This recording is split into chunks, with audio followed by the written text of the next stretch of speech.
Hi, this is Dan from Open Road Toyota Richmond, and in this video I'll be going over the button controls over here, and also the multi-information display.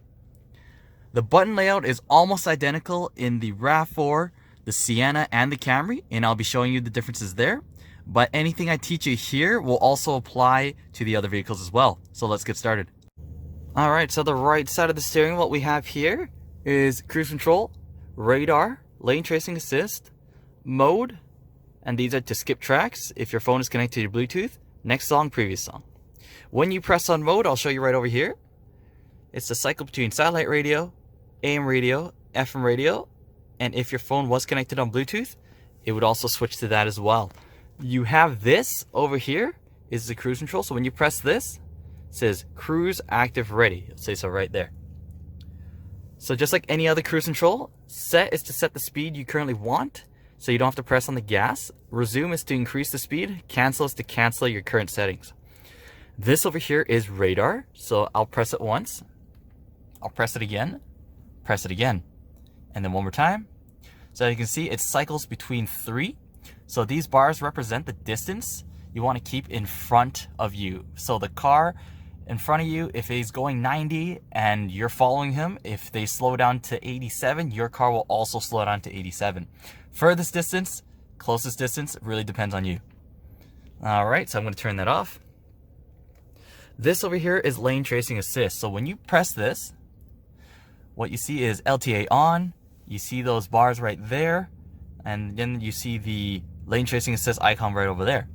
So when you are driving on the road, if you're going 50 kilometers and above, this will kick in. So what it will do is that if you step on the white or yellow lines without signaling, what it's going to do is prevent you from steering onto that lane, and also warn you that you are departing your lane to prevent any other damages. So it won't steer all the way back for you. What it will actually do is stop your steering wheel from spinning.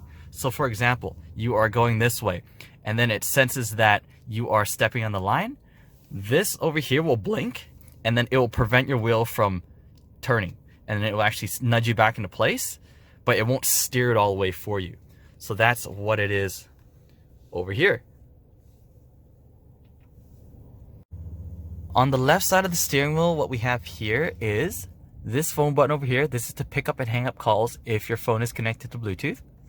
This over here is like Siri or Google Assistant. When you press this, you'll hear a beep, and you can say call so-and-so.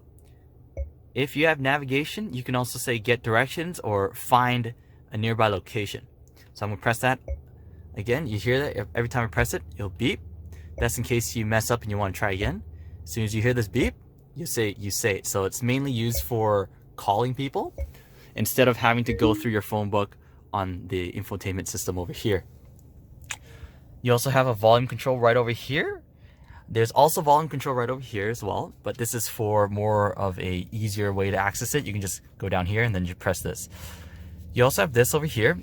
This and this controls the multi-information display. So for example, if I open the door, it's going to have this in the way. Now, if you don't want that in the way, you just press the back button right over here. See, same button right here, says so right there. Press this and it goes back.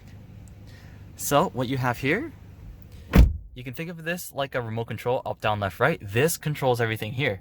So if I press the left or the right button over here, as you can see, there's multiple tabs that I'll go over. So I'm just going to go through this one over here, economy tab, distance to empty, the most popular screen most people like to look at. This over here is for if your radar cruise control is on or your lane tracing assist is on. Press the back button. This will give you a better view of it. Now, on the right side, if I keep going right, this is whatever's playing on the radio. Trip distances, if you want to record just trip distances, you can. Just stay on the screen and then it will start recording. You have the options here for lane tracing assist. Alright, so you can adjust the options right over here. As you can see, sensitivity, you can turn that down. Turn off the lane steering assist. You got the pre-collision system, you can adjust the sensitivity, if it's on or not. Right here, you can turn it off, turn it on. Blind spot monitor. So what this is, turn it off, I'll turn it back on. What you'll see is you'll see those yellow marks right over here. Show you again, looks like that. Anybody in your blind spot, you will see it. So make sure to keep this on. If you don't want it on, that's fine, but it's best to just have it on. Vehicle settings for maintenance reminders. If you want to, schedule maintenance, you can. Down here is vehicle settings. This is where you can actually change eco mode. Now on the other cars, you don't actually have this, because on the RAV4, you'd have a button just right in the center console. But then for this Corolla, it doesn't actually have it. It actually just has sport mode. But on the RAV4, you'd have it right there. For the Camry, it would be up here. So I'm gonna just, leave that on. You have unit types as well. So if you plan to go to States, you want it miles instead, you definitely can. Last but not least, this one over here, right now it says no messages. Anything that's going on with your car, this will actually tell you. For example, if your key is almost low on battery, it will also tell you right here. Also, if you're low on windshield wiper fluid, say for example, I turn off the pre-collision system, just like this, it'll actually tell you that the pre-collision system's off. So I'll go back here, turn it back on, and that's it for the steering wheel controls. Alright, so we're in the Camry. As you can see, the button layout is almost identical. The only thing that's different is the MID display right over here. It's a bit different. You go up and down just to select it. But the systems are all the same, as you can see right over here. And this is the RAV4. As you can see, button layout exactly the same. And the MID display exactly the same.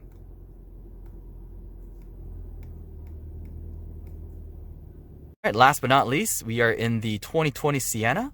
So I'll just go over some of the differences, but everything I taught you in the Corolla, it's pretty much the same thing, like the lane tracing assist, pre-collision system, all that stuff, it's pretty much the same thing except for the layout. So instead of one button to control to pick up calls and hang up calls, it's two. Instead of cruise control being there, it's actually right down here. So right over here, to turn it on, you just press it in. Alright, once it's on, set, resume, pull it towards you to cancel. Press this to turn it off. We got a new button right over here, so this snaps you back to the home screen. So let me just turn off cruise control. Alright, so I'm gonna show you what this is as soon as I explain a little bit of the difference. So what you get is more information on the information tab. As soon as you press this, it actually snaps you right back to the home screen. Just right here, most popular screen, speedometer, distance to empty. Instead of 6 tabs, now you have 5 tabs. And same thing, pre-collision system, lane departure alert. So instead of LTA, it's lane departure alert. ETC power is just to make it go a little bit faster. It changes the gears at a different timing. So if you want it to go a little bit faster, you definitely can. But again, this button right here, you press that, snaps you right back to the home screen. All right, and that's pretty much it for the Sienna. All right, so I'm about to wrap this video up. Hopefully this answers all your questions. As you can see, they're pretty much all the same throughout the Toyota lineup. I like how they keep it very consistent, so it's easy to get from, like, say you drive a Camry, you want to go in a RAV4, it's pretty much the same thing. Except for the Camry, instead of left and right, it's up and down. But everything I taught you here can apply for the Camry as well. So, hopefully this video helps you out. Again, this is Dan from Open Road Toyota Richmond, and you have a great day.